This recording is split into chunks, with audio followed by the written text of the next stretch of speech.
लेकिन आप लोगों ने देख लिया कि 75 साल में जो काम नहीं हुए दिल्ली में वो काम होने शुरू हो गए और अब इसी बात की चर्चा पूरे देश के अंदर हो रही है। आम आदमी पार्टी बहुत तेजी से पूरे देश में फैल रही है। पहले दिल्ली में सरकार बनी, फिर पंजाब में सरकार बनी, अब नेशनल पार्टी बन गई आम आदमी पार्टी, जगह जगह जा रही है, लोगों की उम्मीदों पे खरी उतर रही है। तो ये आम आदमी पार्टी को खत्म करना चाहते हैं, लेकिन वो नहीं हो सकता। पूरे देश की जनता हमारे साथ है।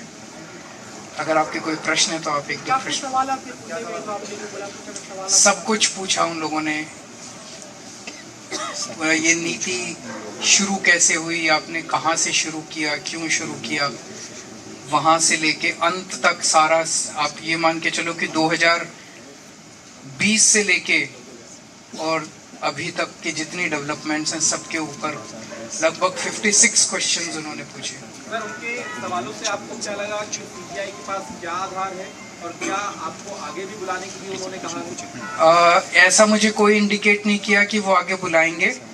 और मेरा अपना मानना है कि पूरा का पूरा केस जो है वो सब कुछ फर्जी है, सब कुछ फर्जी है।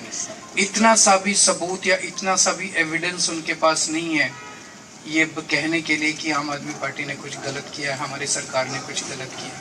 सर, आम आदमी पार्टी के कई नेताओं को डिटेन भी किया गया था, जिनमें शांतिपूर्वक लोग आवाज उठा रहे थे, हालांकि उनको रिलीज किया गया। आम आदमी पार्टी के लोग आवाज उठा रहे थे, आम आदमी पार्टी के लोग शांतिपूर्वक प्रदर्शन कर रहे थे, उनको गिरफ्तार किया गया। ये गलत है। शांतिपूर्वक प्रदर्शन करना हम लोगों का अधिकार है, हम किसी को कोई गलत नहीं कर रहे थे। मुझे खुशी है कि अब वो धीरे धीरे छोड़ रहे हैं। सर, कल जो सेशन बुलाया है उसमें एलजी ने सवाल उठाए हैं कि इस तरीके से आप सेशन नहीं बुला सकते। इस पर आपका क्या कहना है? क्यों नहीं बुला सकते? कह रहे हैं कि इस तरीके से मनमाने तरीके से सेशन नियमों के खिलाफ बताया सर उन्होंने। कैसे, कौन से नियम के खिलाफ है?